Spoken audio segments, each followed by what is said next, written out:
জুমার দিনে আজকে কি বার? আজকেই তো জুমাবার। এই জুমার দিনে আল্লাহর হাবিব বলেন একটা সময় আছে, ওই সময় বান্দা যাই চায় আল্লাহ তাই দেয়। ওই সময়টা কখন? এই নিয়ে মুহাদ্দিসিন একরামদের মধ্যে ইখতিলাফ। সবচেয়ে গ্রহণযোগ্য মত হচ্ছে আসরের পর থেকে শুরু করে সূর্য ডোবার আগ পর্যন্ত। ওই মুহূর্তে দোয়া করবেন, এই সময়গুলো নোট করে রাখবেন, এই সময় চাইলেই আল্লাহ দিয়ে দেয়। এজন্য বিশ্বনবী বললেন, খবরদার এদিনের নামাজ মিস করো না।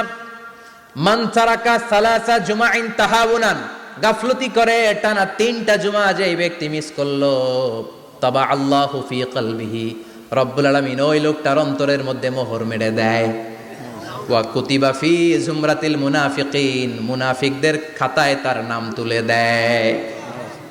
3টা জুমা যদি কেউ মিস করে, 2টা পানিশমেন্ট। এক হচ্ছে তবা আল্লাহু ফি কলবি, আল্লাহ অন্তরে মোহর মেরে দেয়। ভালো কথা ভাল লাগে না, নামাজ ভাল লাগে না, আজান ভাল লাগে না, ইসলাম ভাল লাগে না, শুধু মৌজ মাস্তি ভাল লাগে, গান বাজনা ভাল লাগে, এরকম আছে না নাই?